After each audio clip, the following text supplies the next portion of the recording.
இங்கே இந்த சபைக்கு நாங்கள் இப்போ ஒரு 6 மந்த்தாக தான் வரோம். இந்த 6 மந்த்லேயும் வந்து இது நான் ஆக்சுவலி ஒரு சின்ன ஒரு சாட்சி மட்டும் தான் சொல்லியிருக்கேன்.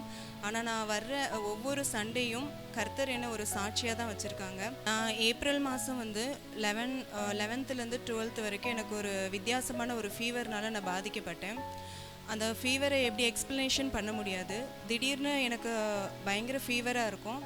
ஒரு கிளாஸு கூட தூக்க முடியாத அளவுக்கு எனக்கு உடலில் பலவீனம் வந்துச்சு. கொஞ்ச நேரத்தில் எனக்கு திருப்பி அந்த ஃபீவர் போயிடும். அந்த நாள் ஃபுல்லாக நல்லா இருப்பேன்.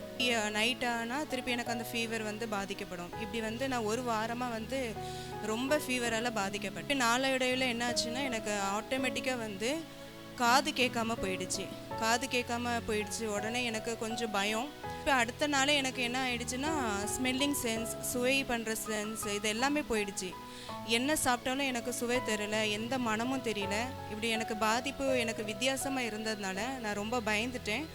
நான் இதனால என்னோடய ஜாபு எல்லாமே போயிருமோ, எங்கள் ஃபேமிலியை காப்பாற்ற முடியாதான்னு ஒரு பயம் எனக்கு வந்துடுச்சு.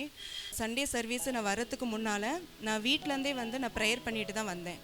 ஏசப்பா, நான் இப்போ சர்ச்சுக்கு வரும்போது ரொம்ப வேதனையோட வித்தியாசமான நோயோடு வரேன். ஆனால் நான் திரும்பி வரும்போது இந்த நோயை நான் சுமந்துட்டு வீட்டுக்கு வரக்கூடாதுன்ட்டு நான் ஜெபிச்சுட்டு தான் வந்தேன்.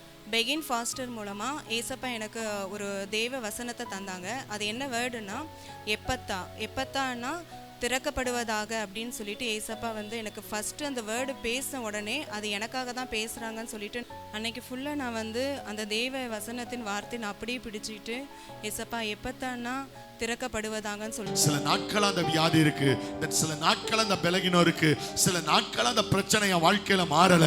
நான் சொல்றேன் எப்பத்தான்னு சொல்லுங்க. கர்த்தர் இன்னைக்கு அந்த பலகீனங்களை தள்ளி உங்க வாழ்க்கையில ஒரு சுகத்தை திறந்து தர என் தேவன் வல்லமை உள்ளவராய் இருக்கிறார். எப்பத்தா திறக்கப்படுவதாக என்று அறிக்கை பண்ணுங்க. வியாதிப்பட்ட இடத்துல கைய வச்சு சொல்லுங்க, இயேசுவின் நாமத்தினால என்னுடைய பலகீனத்தை கொண்டு வந்து என்னை முன்னேற விடாமல் பண்ணுகிற அந்த வியாதி அழிந்து போவதாக.